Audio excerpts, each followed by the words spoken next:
하나님 말씀은 요한계시록 10장 1절부터 11절까지.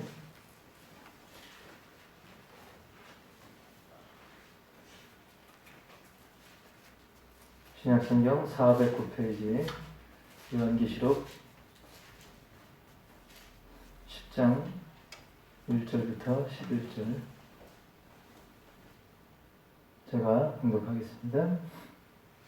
내가 또 보니 힘센 다른 천사가 구름을 입고 하늘에서 내려오는데 그 머리 위에 무지개가 있고 그 얼굴은 해 같고 그 발은 불기둥 같으며 그 손에는 편호인 작은 두루마리를 들고 그 오른발은 바다를 밟고 왼발은 땅을 밟고 사자가 부르짖는 것 같이 큰 소리로 외치니 그가 외칠 때에 일곱 우레가 그 소리를 내어 말하더라. 일곱 우레가 말을 할 때에 내가 기록하려고 하다가 곧 들으니 하늘에서 소리가 나서 말하기를 일곱 우레가 말한 것을 인봉하고 기록하지 말라 하더라.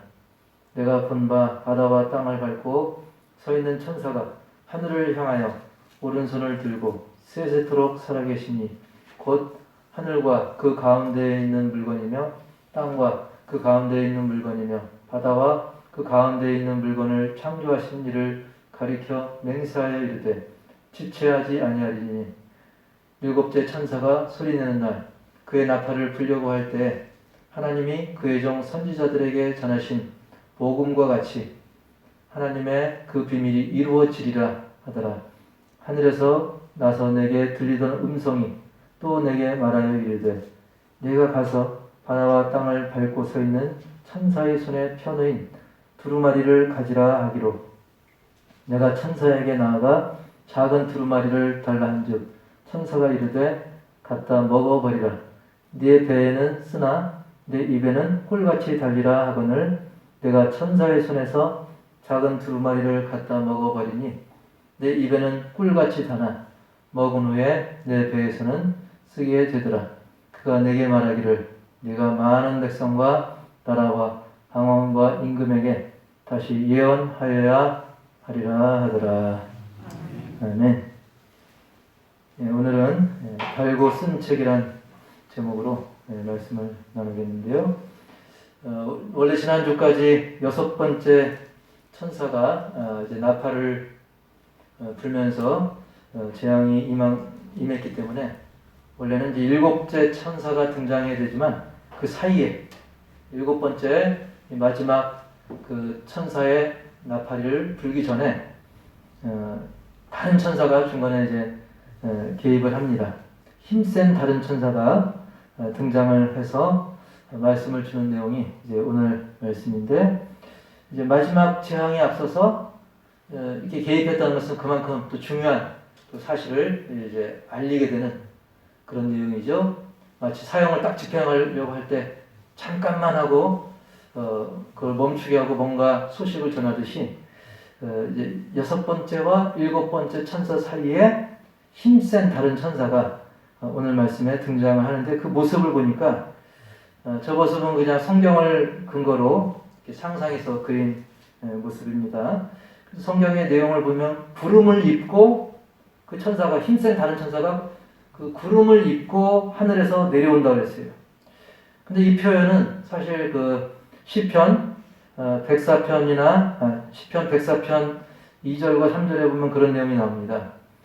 주께서 옷을 입은 같이 빛을 입으시며 그리고 구름으로 자기 수레를 삼으시며 그리고 나중에 예수님 다시 오실 때 흔히 우리 찬양 어린이 찬양 같은 데 보면 구름 타고 다시 오신다라고 표현하지 않습니까? 그래서 한편으로는 우리 또 다시 오실 예수님을 또 상징하는 모습이기도 하죠.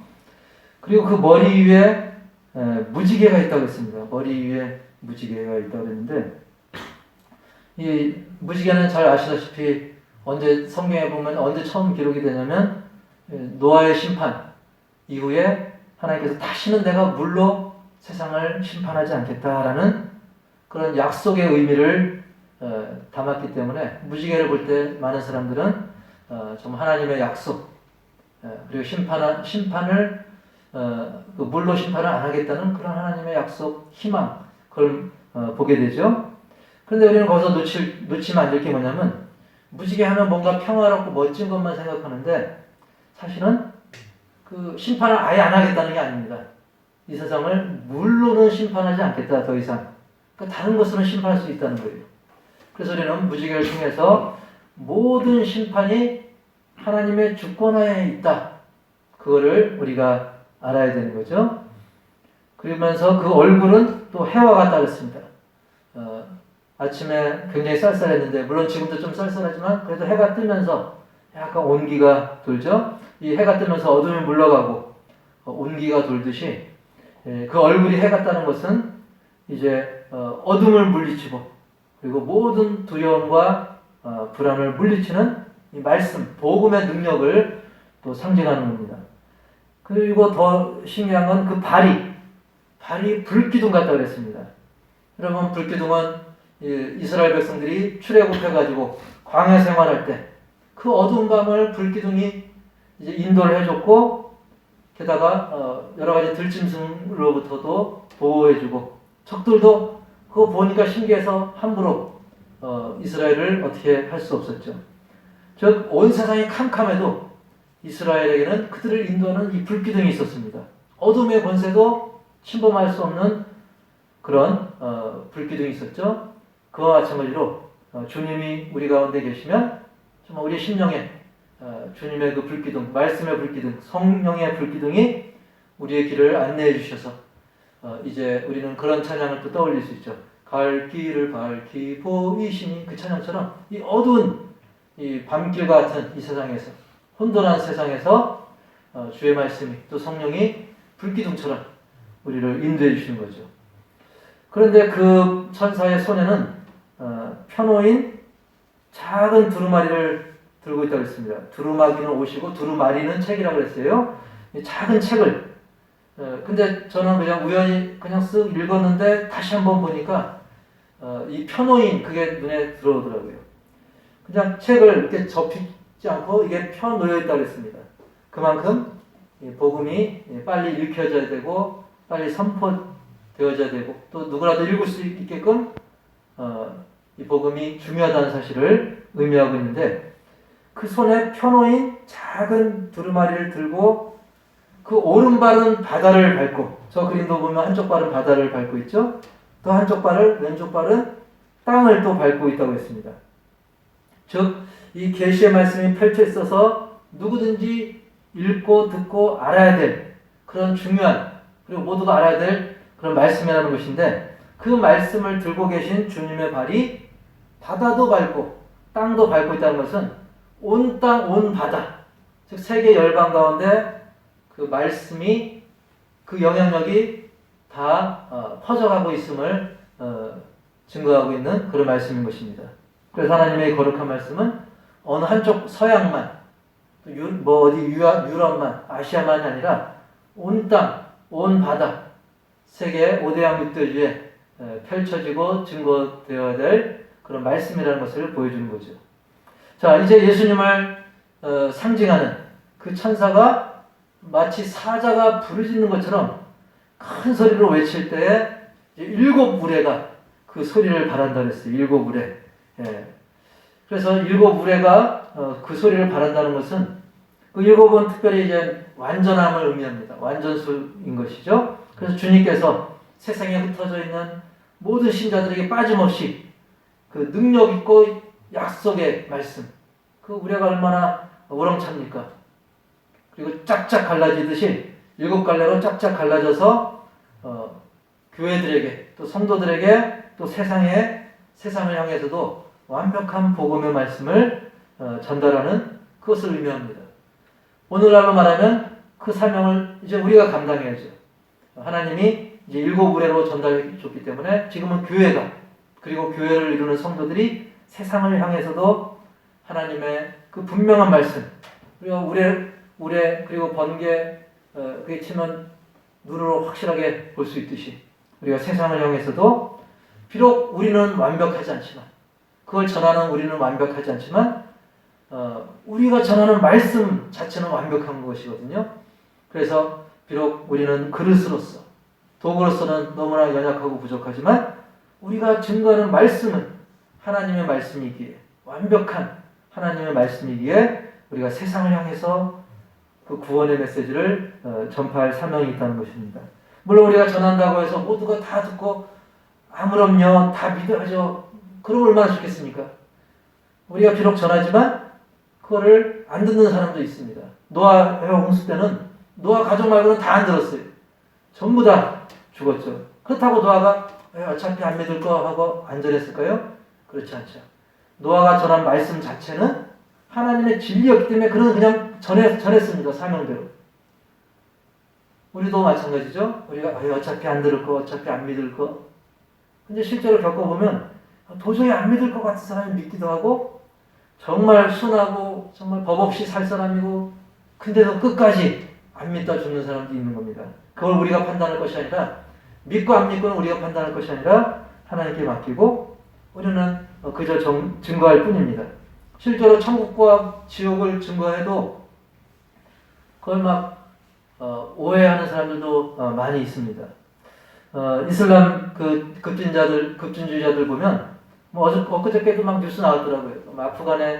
아프간 그 내에서도 아프가니스탄 내에서도 막 급진 세력도 막 몇 개 파가 있어가지고 또 어느 파는 막 폭탄을 또 잔뜩 안고 또 자폭 테러를 감행해서 수십 명이 죽는 일이 또 벌어졌습니다. 그들은 왜 그러냐면 이 잘못된 천국 복음을 갖고 있는 거예요. 이렇게 자폭 테러에 참석을 해서 자기가 죽으면 우리가 볼 땐 개죽음이지만 그들 생각은 그게 순교입니다. 그렇게 순교를 당하면 저 천국에서 여자를 수백 명 거느리고 왕처럼 수백 명 거느리고 온갖 쾌락을 즐기며 살 수 있다. 라고 이 잘못된 이 천국관을 그들이 잘못 증거한 거죠. 그러니까 막 사람들이 그냥 폭탄 끄라고 그냥 자폭하는 거예요. 그러면 나중에 이제 나 천국 가서 정말 쾌락과 활락 속에 지낸다. 그리고 어떤 사람은 또 지옥에 대해서도 또 가볍게 생각하는 사람도 있습니다. 좀 센 찜질방 정도로 좀 견딜만한 것으로 지옥을 또 착각하는 사람도 있는 것이죠. 그러나 어쨌든 우리는 진실된 이 복음을 사람들이 듣든 아니 듣든 우리는 그저 순종하는 마음으로 증거를 해야 되는 것이죠. 노아가 그랬던 것처럼. 자, 그리고 누가복음 10장 21절에 보면 이것과 관련해서 그때 예수께서 대답하여 이르시되 천지의 주제이신 아버지여 이것을 지혜롭고 슬기 있는 자들에게는 숨기시고 어린아이들에게는 나타내심을 감사하나이다 옳소이다 이렇게 된 것이 아버지의 뜻이니이다. 오히려 막 지혜롭고 똑똑한 척하는 사람들은 복음을 안 받아들이고 깨닫지도 못하고 반대로 어린아이의 심령으로 정말 그 복음을 순전한 젖을 사모하듯이 받아들이는 사람이 있다는 거예요. 근데 우리는 그걸 구분을 할 수가 없어요. 그 사람이 정말 그 사람의 마음이 순전한지 겉으로는 순전한 척 실제로는 시커먼지 우리는 모릅니다. 그렇기 때문에 아까 말씀드린 것처럼 노아처럼 외쳐야 돼요. 노아처럼 증거해야 돼요. 그랬을 때 그것을 사모하는 마음으로 받는 사람은 하나님의 복이 임하는 것이고 천국이 그들의 것이 되는 거죠. 자, 어쨌든 요한이 그 7 무리가 바라는 음성을 이제 기록을 하려고 합니다. 기록을 딱 하려고 하는데 주님은 기록하지 말아라 라고 명하시죠. 왜 기록하지 말라고 했을까? 물론 요한계시록을 보면 요한을 통해서 많은 걸 기록하게 하셨거든요.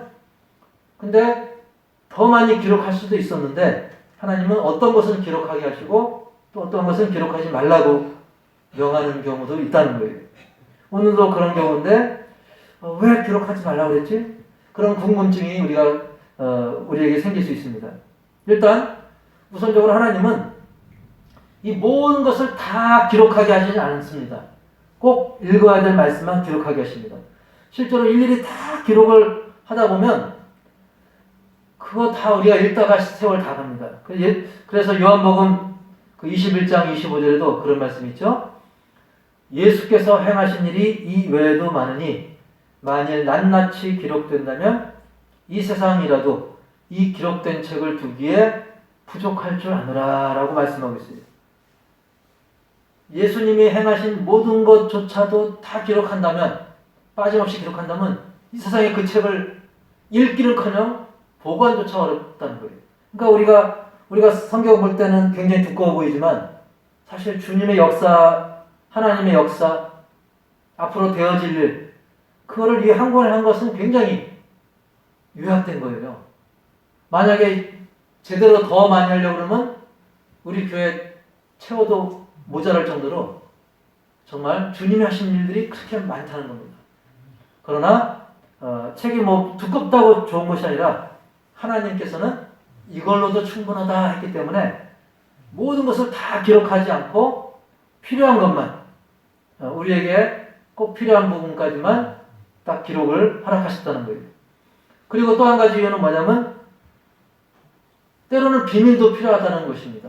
우리가 하나님이 하실 일을 100%다 알아야 알 수도 없거니와 능력도 안 되거니와 하나님이 하실 것을 다 알 필요도 없는 겁니다. 또 알 수 있는 능력도 안 되고, 그래서 하나님이 하실 일들을 이 성경을 통해 또 기록을 통해 알려주지만 때로는 어떤 건 비밀에 붙입니다. 왜? 우리가 감당할 수 없기 때문에, 또는 굳이 알 필요가 없기 때문에 그걸 비밀에 붙이는 경우가 있어요. 요즘 뭐 태양열 에너지 이런 것도 막 문제가 되는데, 만약에 뭐 1살짜리, 2살짜리 애가 애기한테 그 이유식 먹이면서 야 요즘 태양열이 어떻고, 야 요즘 대통령 후보가 어떻고, 그렇게 얘기한다고 걔가 알아들 수는 없죠. 무의미하죠. 그리고 우리가 살다 보면 어떤 일은 그 사람이 차라리 모르는 게 나은 경우도 있습니다. 오히려 알아서 굉장히 큰 문제, 부작용이 일어나는 경우도 종종 있지 않습니까? 그래서 하나님은 전지전능하시기 때문에 아무리 중요한 일이라도 우리에게 꼭 필요한 만큼만 알게 하시고 일부는 비밀에 감춰두시는 거예요. 때로는 늦게 알려주기도 합니다. 그 때에 맞게. 그 태양열에 대한 그런 것도 그 아이가 장성하면 나중에 알아도 되는 거지 않습니까? 그처럼 전지전능하시기 하나님이시기 때문에 가장 필요한 때에 우리로 하여금 피가 되고 살이 될 만큼 그만큼 알려주지 모든 걸 다 알려주는 건 아니에요. 그래서 일부는 비밀에 감춰두는 거예요. 그렇게 감춰뒀다고 해서 우리가 손해보는 것은 절대 아니죠. 완전하신 하나님, 사랑의 하나님이기 때문이죠. 그래서 심지어 뭐 사도 바울도 이 셋째 하늘에 대해서 환상으로 그가 실제로 셋째 하늘을 실제로 보고 왔는데 그거에 대해서는 말을 안 합니다. 거기에 대해서는 자기가 이야기하지 않겠다. 왜냐하면 그 비밀을 얘기했다가 오히려 사람들이 자기를 신성시한다든지 여러 부작용이 있을까봐, 아니면 환상에만 치우칠까봐, 이상한 현상에만 치우칠까봐 사도 바울도 성령의 인도하심에 따라서 또 자기 입을 닫아버립니다. 그 부분에 대해서는, 셋째 하늘이라고 하는 그런 단계에 대해서는. 하지만 그거를 거꾸로 역용하는 사람들이 있어요. 바로 이단들이죠. 이단들은 셋째 하늘을 이룰 것이다. 그리고 여러 가지 성경에 있다가 알 수 없는 것들, 그거를 막 자기 나름대로 교리를 막 억지로 파헤치고 과장하고 살을 붙여가지고 많은 사람이 현혹해가지고 그걸 가지고 오히려 돈을 뜯어내고 또 기존의 성도들을 미혹하는 경우가 많습니다. 너희 교회는 이런 거 안 알려주지?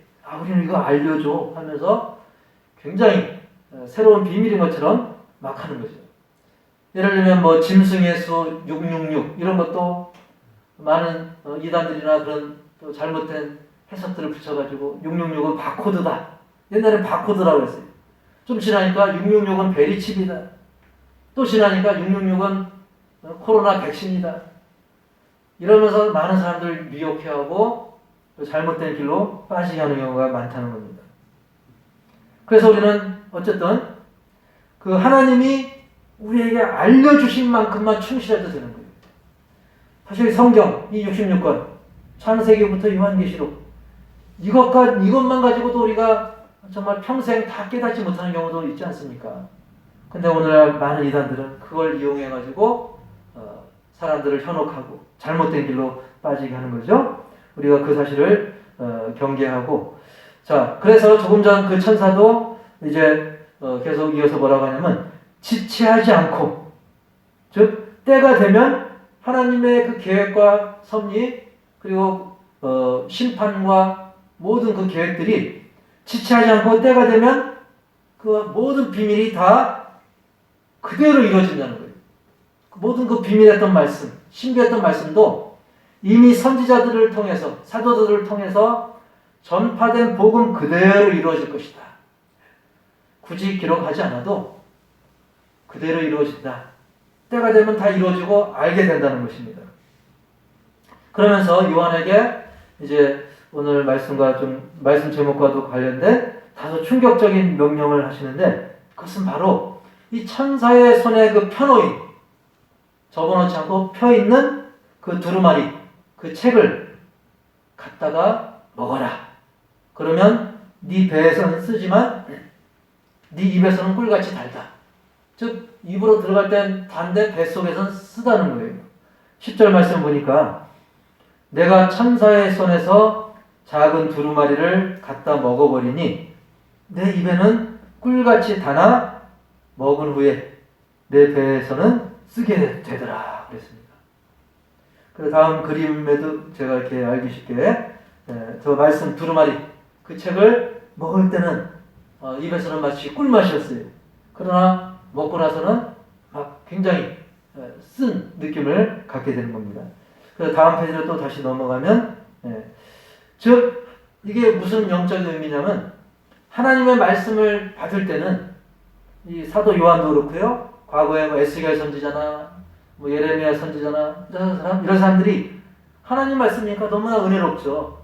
그리고 당장은 뭐 고난도 있지만 나중에 또 그것을 인내해서 복을 받기 때문에 그 사명감 그리고 은혜의 말씀, 회복의 말씀, 그러니까 막 굉장히 달게 느껴져요. 기쁩니다. 하지만 나중에 그 내용을 자세히 살펴보면 거기엔 심판의 내용도 있고, 그리고 실제로 그 말씀 전하다 보면 막 사람들과 부딪히죠. 사람들이 이 귀한 하나님의 복음인데 사람들이 안 받아들여요. 그러면 나중에 막 속상하죠. 애통하고. 그래서 일찍이 구약시대 선지자 에스겔도 예레미야도 그런 일들을 겪었었는데, 에스겔도 두루마리를 먹을 때는 입에서 꿀같이 달다 그랬어요.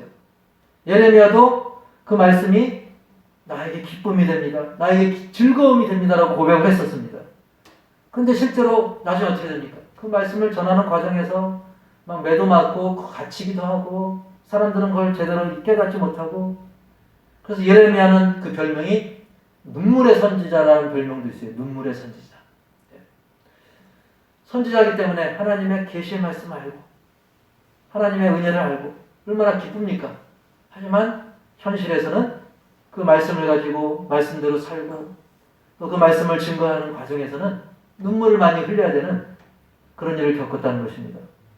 우리도 말씀을 들을 때 어떻습니까? 야, 정말 말씀이 달다, 맞다, 박수도 치고 당장이라도 그래 힘이 난다. 근데 막상 세상은 어둡기 때문에 고난도 따른다는 것이죠. 그럼에도 불구하고 우리는 그 말씀을 먹어야 되는 거죠. 고난이 있다 할지라도, 앞으로 인내해야 될 일이 있다 할지라도, 심지어 뱃속에서는 쓴 일이 있다 할지라도 먹어야 되는 것입니다. 그래서 이제 주님께서는 요한에게 이스라엘뿐만 아니라 온 이방과 권세자들에게도 말씀을 전하라 라고 명령하죠. 즉 더 많은 대상에게, 이제 세계 만방에, 아까 그 천사가 땅을 밟고 바다를 밟고 있었듯이 온 땅, 온 바다, 5대양 6대주에 복음을 전하라 라고 말씀을 하시면서 오늘 그 10장이 이제 마무리가 되는 것입니다. 그래서 이 말씀을 통해서 우리가 깊게 새겨보기 원하는 것, 첫 번째로는 이 변함없는 약속의 말씀을 기억하고 전하라. 아까 1절 내용 중에 그 머리 위에 무지개가 있다고 했어요. 이 무지개는 약속의 말씀이라는 겁니다. 약속의 말씀. 그 다음에 해 같은 얼굴, 이 빛 대신 말씀을 말하는 겁니다. 이 빛이 어둠을 몰아내듯이. 그 다음에 불기둥과 같은 발, 그것은 바로 우리를 가나안 땅, 즉 천국으로 안내하는 그런 말씀입니다. 즉 하나님의 이 말씀은 약속의 말씀이고 어둠을 몰아내는 말씀이고 그리고 우리를 천국으로 인도하는 그 말씀이라는 것입니다. 그 말씀을 요한에게 보여줬듯이 우리는 그것을 늘 자연을 보면서도 무지개를 보면서도 그래 약속의 말씀, 태양을 보면서도 빛의 말씀, 그리고 불을 보게 되면 그래 불기둥과 같은 이 광야 같은 곳에서도 안전하게 우리를 천국으로 인도하는 그 말씀이라는 사실을 우리가 깊게 새겨야 되고, 두 번째로는 이 두루마리를 먹어야 된다는 것입니다. 아무리 예를 들면 수박이 있다 그러면 그 수박을 그냥 아무리 구경하고 분석하고 실험실에서 막 실험하고 그리고 껍데기만 겉만 핥아봤자 아무 소용없죠. 백날 연구해도 어떻게 됩니까? 쪼개서 먹어야 그 수박의 효능, 수박에도 여러 효능이 있거든요. 그 효능이 내 몸에 나타나려면 그걸 먹어야 되는 거예요. 우리가 예수님에 대해서, 이 성경책에 대해서 그냥 신학적으로 연구, 분석, 물론 이것도 필요합니다. 하지만 그걸 끝나지 말고 먹으라는 것은, 말씀을 먹으라는 것은 우리가 예수님 하나님에 대해서 분석하고 구경하고 교훈을 얻고 그걸 기준으로 남을 막 평가하고 저 인간은 어떤 인간 이렇게 평가하고 그걸로 만족하지 말고, 말씀을 먹으라는 것은 내가 이 성경의 핵심인 성경의 주인공이신 예수님처럼 우리가 실제로 삶 속에서 살아가고자 하라는 겁니다. 물론 예수님처럼 우리가 똑같이 살 수는 없습니다. 불가능합니다. 하지만 우리는 예수님을 닮아가는 삶을 성령의 도우심을 힘입어서 살아가는 것이 바로 두루마리를 먹는 겁니다.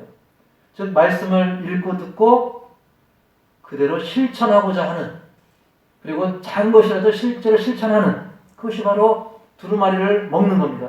수박을 먹으면 어떻게 됩니까? 내 몸에서 수분이 몸속으로 퍼지죠. 그리고 거기 영양소가 역할을 하죠. 그처럼 말씀을 먹는다는 것은 우리가 말씀을 읽고 듣는 것을 포함해서 그 말씀의 효력이 우리의 삶 가운데 나타나도록 실제로 하는 것, 그게 바로 말씀을 먹는 거죠. 이게 되면 어떻게 연결이 되냐면 생생한 복음을 전할 수 있게 되는 이 세 번째로 연결이 되는 겁니다. 그래서 우리가 막 목이 마른데 수박을 딱 먹으면 갈증이 해소돼서 활동하는데 유익한 것처럼 우리가 두루마리를 먹으면, 즉 말씀을 읽고 듣고 묵상하고 또 실제로 살고자 이렇게 하다 보면 내가 전하는 복음이 더 생동감 있게 되는 거예요. 그래서 그 말씀이 달기도 하고 쓰기도 하지만, 즉 천국과 지옥 다양한 내가 실제로 읽고 깨닫고 은혜 받은 이 체험한 이 메시지를 우리가 더 실감나게 증거할 수 있다는 거죠. 지금 이제 포도철이 다 지났지만 여러분 송산포도가 유명하죠. 근데 송산에 있는 포도 농장 모든 포도가 다 맛있나요? 그렇지 않죠. 농장마다 또 차이가 있습니다. 어떤 농장은 많이 맛있고 어떤 데는 좀 덜 맛있고, 우리가 어떻게 합니까? 그걸 먹어봐야 맛을 알죠. 샘표간장 선전할 때 맛을 봐야 맛을 알지 그러지 않습니까? 즉 우리가 누군가한테도 이야기할 때 직접 먹어본 포도, 어느 농장 포도는 진짜 맛있더라라고 자신 있게 얘기할 수 있어요. 그래서 우리는 이방인들에게, 즉 영적으로 예수 안 믿거나 또 회개하기를 미루는 영혼들에게 우리는 더 희망차고 더 활력 있는 복음을 전할 수 있게 되는 것입니다.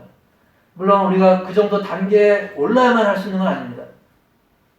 우리가 부족하면 부족한 대로 전하면 되죠.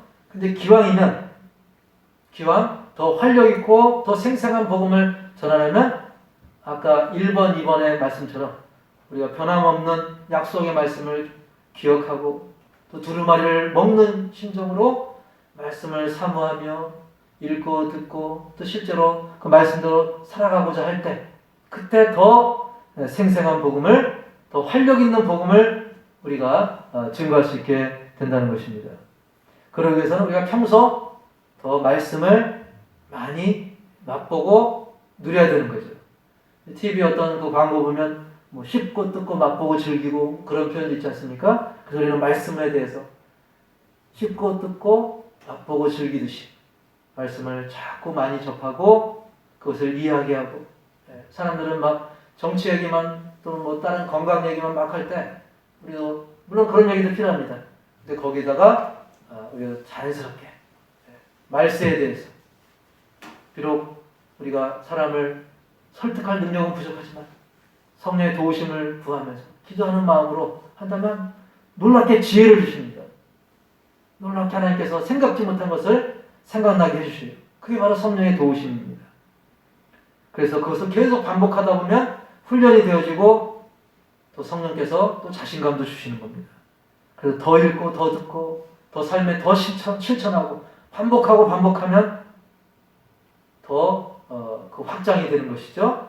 그래서 이제 언젠가 때가 돼서 훗날 그 능력의 천사의 모습으로 계시해 주신 우리 주님이 이제 천사의 모습이 아니라 실제로 마지막 때 다시 예수님이 오셨을 때 어이쿠 주님 벌써 오시면 어떡합니까? 그럴 것이 아니라 주여 아멘 주 예수여 어서 오시옵소서 그렇게 맞이할 수 있도록 우리가 지금부터라도 이전보다는 좀 더 이 달고 쓴 작은 책 비록 작지만 구원에 이르게 하는 그런 지혜가 담긴 하나님의 사랑으로 충만한 이 책을 더 즐겨 먹는 우리 모두가 다 되시기를 주님의 이름으로 간절히 축원합니다. 하나님 아버지 주님의 책은 달지만 씁니다. 또 작습니다. 하지만 펼쳐 있습니다. 그것을 누구라도 다 먹고 누릴 수 있습니다. 그 기회를 놓치지 말게 하여 주옵소서. 지금 세상에는 우리로 하여금 성경보다 다른 곳에 눈을 돌리게 하는 것들이 너무나 많이 있습니다. 그런 사탄의 교묘한 속임수에 넘어가지 말고 우리는 집중하여 하나님의 말씀을 그 펼쳐진 이 작은 책을 비록 뱃속에선 쓰다 할지라도 입에서 단 그 말씀을 우리가 믿음으로 감사함으로 먹고 그것을 증거하는 귀한 입술들이 다 되게 하시고 아무리 인간적으로 생각해도 도저히 내 힘으로는 되지 않사오니 성령께서 역사하셔서 이 모든 것을 성령의 도우심으로 거뜬히 해내고도 남는 우리 믿음의 강한 용사들이 다 될 수 있도록 이끌어 주시옵소서. 예수님의 이름으로 감사하며 축복하며 기도합니다. 아멘. 하나님 아버지 이 시간 주님 앞에 나올 때 우리의 마음과 정성을 다하여 심령으로 영으로 진리로 예배할 뿐만 아니라 또 귀한 예물 준비하여 하나님 앞에 올려드립니다. 그리고 이 예물과 함께 여러 또 수고한 손길들 주님의 몸된 교회를 위해 강단의 꽃이라든지 또 청소 또 여러 봉사들 일일이 주님께서 헤아려 주시고 넘치는 은혜와 복으로 세밀하게 갚아 주시옵소서. 11조를 올려드립니다. 지금 어수선한 세상 상황이지만 주님께서 시간을 허락하시고 몸을 허락하여 주셔서 귀한 또 경제활동을 통해서 물질을 올려드리오니 주님께서 받으시고 우리의 삶 가운데 주님의 놀라운 은혜와 또 간증거리가 넘쳐날 수 있도록 도와주시옵소서. 1년 52주 작정하며 주장한 것 올려드립니다. 내일 일을 우리가 알 수 없지만 하루하루 한 주 한 주를 주님께 맡기며 또 감사하는 심령들에게 풍성한 은혜로 채워지는 한 주 한 주가 되게 하여 주시옵소서. 또 건축 예물을 올려드립니다. 지금은 여러 가지 상황으로 빈자리가 많지만 또 하나님께서 채우시고 이 공간을 더 아름답게 하나님 나라 확장을 위하여 귀하게 쓰실 줄 믿고 믿음으로 드리오니 그 심령의 성전도 더 아름답게 든든히 세워주시고 장차 이 호산나 교회가 은혜 가운데 더욱더 풍성한 하나님 나라 확장에 귀히 쓰임받게 하여 주시옵소서. 종이 구하지 못한 것 같이 주님께서 넘치도록 풍성하게 채워 주옵소서. 지금은 우리 주 예수 그리스도의 은혜와 하나님 아버지의 놀라운 사랑과 성령님의 내주교통 치유인도 회복 동행하심이 펼쳐진 달고 쓴 작은 책이지만 그것을 믿음으로 감사로 받아먹고 이 세상에 정말 일곱 우레처럼 완벽한 하나님의 말씀을 선포하기를 다짐하는 우리 호산나 모든 신령들 가족들 위해 또 선교지 위해 이제로부터 영원토록 함께 있을지어다. 이 시간은 교회 소식을 함께 나누고 합심해서 기도하도록 하겠습니다. 세상은 너무나 빨리 하루가 다르게 변화하고 있지만 하나님의 말씀만은 변함이 없습니다. 그 말씀만을 기준으로 삼고 살게 하여 주옵소서. 코로나 장기화로 인해 무뎌진 우리의 신앙이 회복될 수 있도록, 그래서 가족 간에 또 성도들 간에 서로서로 독려해서 우리의 무뎌진 심령이 하나님 앞에 더 온전히 설 수 있도록 서로 격려하며 기도하기 원합니다. 두 번째로는 호산나 교회 모든 가족들의 영육 강건함을 위해서 연로하신 우리 집사님 권사님들을 비롯해서 아프신 분들과 그 가족 육신뿐만 아니라 영적으로 회복될 수 있도록, 그리고 본인의 건강을 위해서도 기도하시기 바랍니다.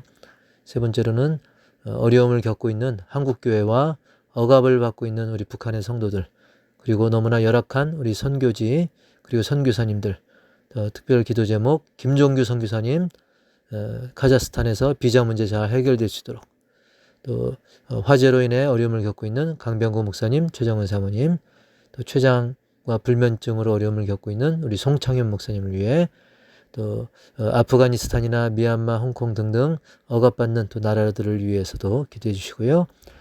내 가족, 또 이웃 중에 믿지 않는 가족, 이웃, 또 믿다가 쉬는 심령들을 포기하지 말고 그 영혼 구원을 위해 끝까지 기도하시기 바라고요. 또 교회 주변의 도로 및 환경이 잘 개선되어서 하나님 나라 확장에 유리하게 작용될 수 있도록 기도하기 원합니다. 우리 다 같이 합심해서 기도하도록 하겠습니다.